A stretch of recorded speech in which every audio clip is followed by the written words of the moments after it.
कि इंसान अपने भाग्य में जो लिखा हुआ है, कर्म में जो लिखा हुआ है, उसको नहीं मिटा सकता है इंसान। रुपए पैसे हैं, धन संपत्ति है, तो हो सकता है अपनी व्यवस्था बदल ले, घर बदल ले, मकान बदल सकता है, वो अपनी प्रॉपर्टी को बदल सकता है, जिस गांव में रह रहा है उस गांव को, उस नगर को बदल सकता है, लेकिन जो भाग्य में लिखा है उसको कोई मेट नहीं सकता है बंधु, कोई मिटा नहीं सकता उसको। राजा उत्तानपाद क्या देखते, दोनों रानियों के बीच में बार बार मन मुटाव होने लगा, भेदभाव उत्पन्न होने लगा। एक दिन बड़ी रानी सुनीति ने घर छोड़ दिया,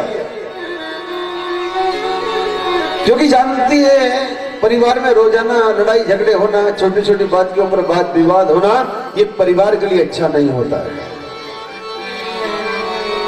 सभी गृहस्थी लोग यहाँ पर बैठे हुए सभी विशेष करके ध्यान देंगे, अगर आपके घर में बार बार विवाद अगर हो रहा है तो हो सकता है घर के मुखिया के लिए कभी हानिकारक हो जाए। वो अपने परिवार में हंसी खुशी से प्रेम से रहे, छोटी छोटी बातों के ऊपर विवाद नहीं होना चाहिए, छोटी छोटी बातों के ऊपर झगड़ा नहीं होना चाहिए। झगड़ा क्यों हो रहा है, विवाद क्यों हो रहा है, उस बात को खत्म करना चाहिए। और अगर आप उसी में उलझते रहे, अगर आप उसी बात को अगर बढ़ाते रहे, क्योंकि वाणी से वाणी रुकती नहीं है, वाणी से वाणी जब टकराती है तो फिर रुकती नहीं, और भी बात बढ़ता है। वाणी अगर रुकती है तो किससे?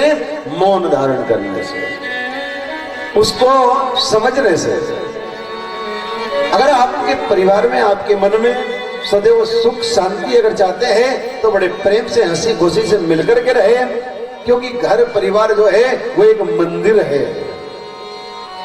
और उस मंदिर में, उस घर में रहने वाले जितने भी है वो सब भगवान के बनाए हुए हैं, भगवान नहीं बनाया है सबको। जिस मानव तन को पाने के लिए देवता भी तरसते हैं, वो रूप दिया है भगवान ने, और उसको पाकर के इंसान अगर नहीं समझता है तो एक दिन उसको पछताना पड़ता है। सुनीति ने मैंने विचार किया, जब मेरे कारण जब परिवार में मन मुटाव हो रहा है तो घर छोड़ दिया, साथ में लेकर गई भगवान की प्रतिमा, और भील खोल के रातों के गांव के बाहर कुटिया बनाकर के रहना प्रारंभ कर दिया है। भगवान का भजन कर रही है, जंगलों में संतों के सत्संग सुन रही है, वचन सुन रही है, सेवा कर रही है। आज तपस्या पूर्ण हुई, आज भगवान की कृपा का आशीर्वाद मिला। राजा उत्तानपाद वन में शिकार खेलने के लिए आते हैं। धीरे धीरे समय चक्र चलता था, रास्ता भटक गए राजा उत्तानपाद, मंत्रियों सैनिकों ने साथ छोड़ दिया है। वही कुटिया में प्रवेश किया जिसमें बड़ी रानी सुनीति रहा करती थी। बहुत देर तक सत्संग होता है, भगवान की कृपा होती है। उसी रात्रि को बड़ी रानी सुनीति गर्भवती हो जाती है। राजा उत्तानपाद वापिस आए 9 माह के पश्चात उस घोर जंगल में।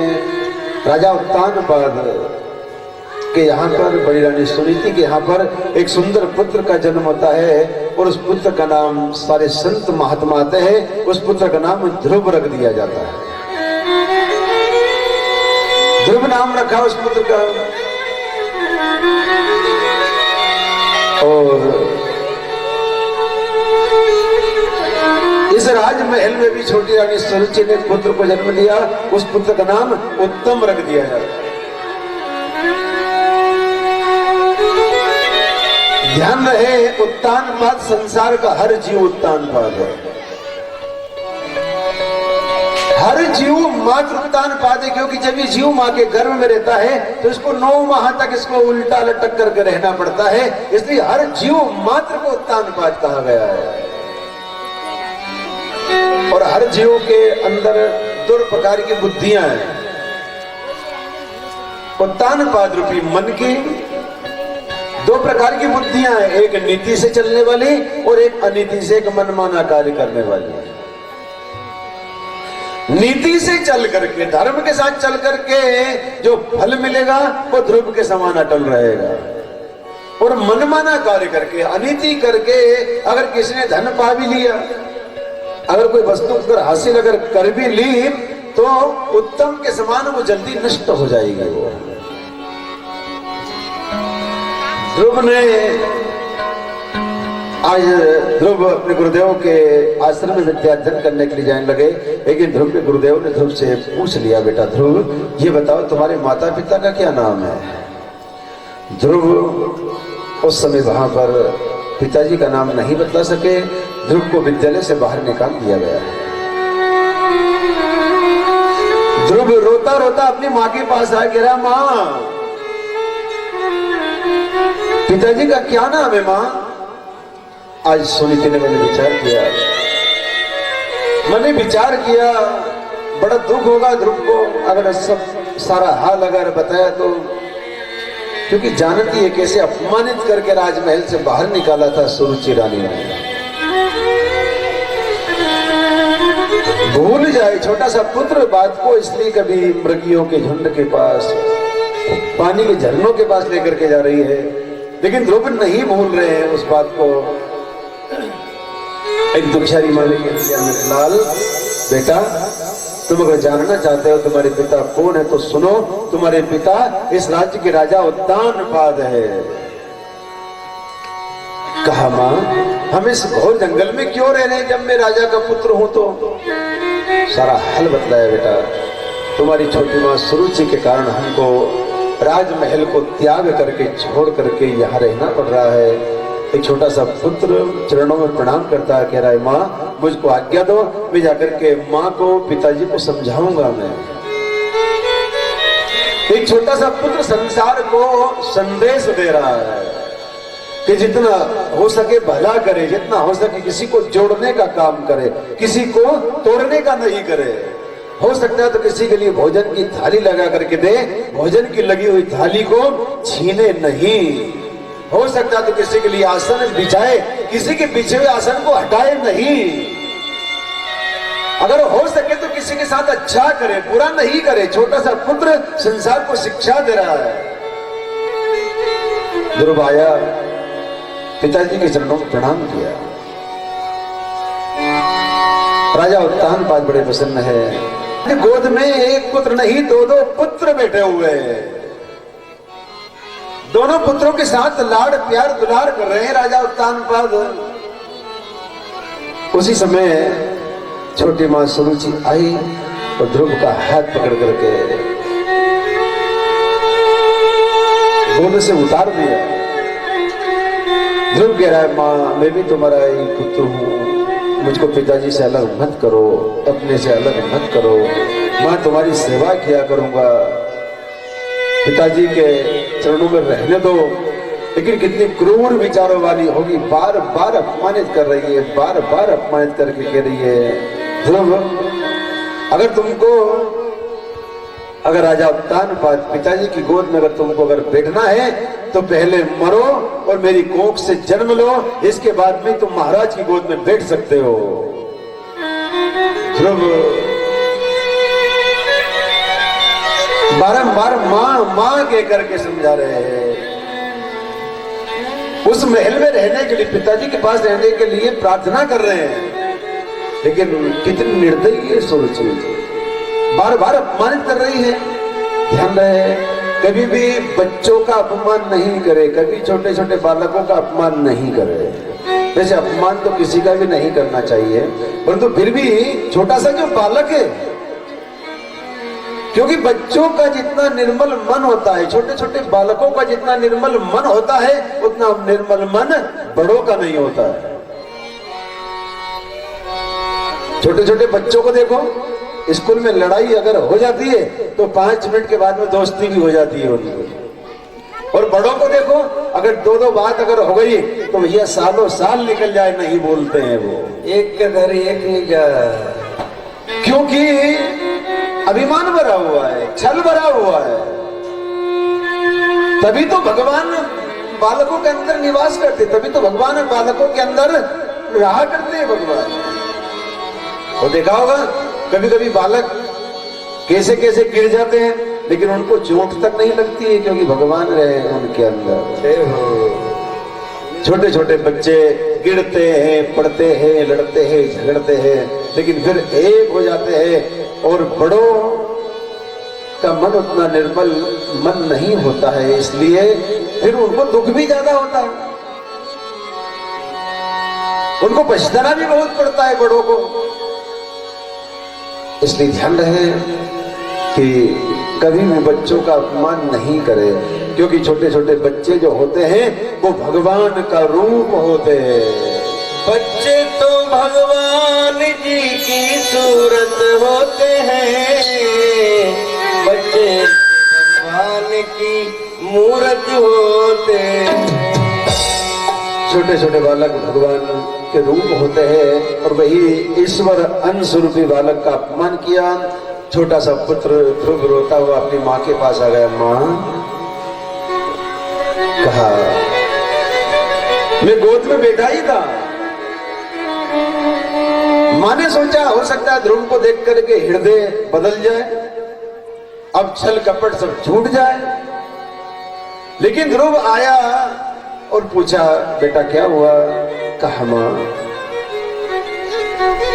मैं गोद में बैठा ही था कि छोटी माँ सुरुचि ने मुझको पिताजी की गोद से उतार दिया। माँ, एक दुखियारी माँ ने कहा, मेरे लाल, अगर गोद में अगर बैठना है तो वो परमात्मा की गोद में, वो परम पिता, ये तो सिर्फ पिता है, वो परम पिता है, वो जगत पिता है, वो परम पिता की गोद में जाकर के बैठो मेरे लाल, कि कोई माँ तुम्हारा हाथ पकड़ करके कभी नीचे नहीं उतारे, उद्धार हो जाएगा तुम्हारा। वो परमात्मा की प्रभु की गोद में जाकर के बैठो। और वो परम पिता के कारण ही ये पिता की प्राप्ति होती है। तो मेरे लाल, वो परम पिता की गोद में जाओ, बैठो। कहा माँ, वो भगवान कैसे मिलते हैं, कहाँ मिलते हैं? तो कहा बेटा, यूं ही कह दिया, वो भगवान यूं नहीं मिलते हैं, उनको पाने के लिए तपस्या करनी पड़ती है, भूख प्यास नींद का त्याग करना पड़ता है हमको। यहां तक कि भगवान के भक्तों को अपने मान सम्मान का भी त्याग करना पड़ता है। जो भक्ति करते हैं लोग उनकी हंसी भी उड़ाते हैं, मजाक भी उड़ाते हैं, लोग ताना भी मारते हैं, लेकिन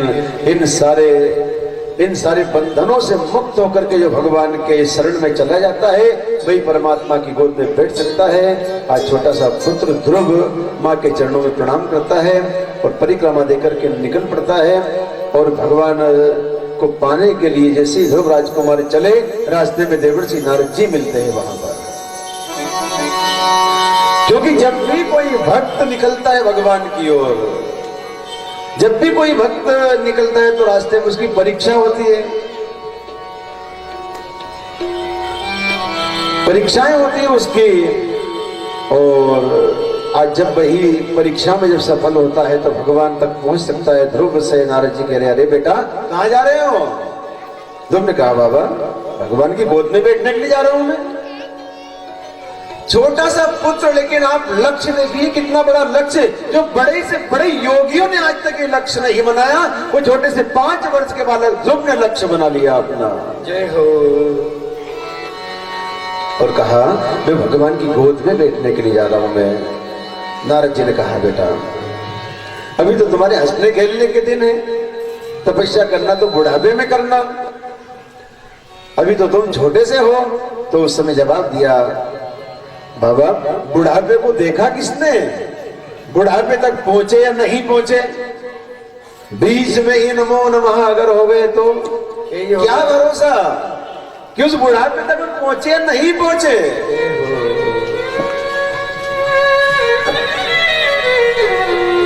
कभी भी किसी काम को कल के ऊपर मत छोड़ना, बुढ़ापे के ऊपर मत छोड़ना कि बुढ़ापे में कथा सुन लेंगे या बुढ़ापे में तीर्थ यात्रा कर लेंगे, क्योंकि उस बुढ़ापे को देखा किसने? बुढ़ापे में तो घुटने दुखेंगे, बुढ़ापे में आंखें देखना बंद कर देगी, बुढ़ापे में कान सुनना बंद कर देंगे, तो भैया कौन सुनेगा कथा? नीचे तो बैठते ही नहीं बनेगी बुढ़ापे में। एक बार सब राधे राधे बोले और जोर से बोले। हमारी ताकत नहीं कि हम सुन ले, ये सुनने वाले हैं, ये सुनने वाले ही चले गए तो कौन सुनेगा कथा भैया? देखने वाले नेत्र ही चले गए तो हम कैसे दर्शन करेंगे भगवान की प्रतिमाओं के हम। इसलिए कहा है काल करे सो आज कर, आज करे तो अब, और पल में प्रलय होएगी तू बहुरी करेगा कब। करेगा इंसान जब घर से बाहर निकलता है तो भरोसा नहीं कि लौट करके वापस आए या नहीं आए। जाना कहाँ होता है, इंसान कहाँ पहुंच जाता है। इसलिए एक एक क्षण को, एक एक पल को अनमोल समझे और परमात्मा में अपने मन को लगाए।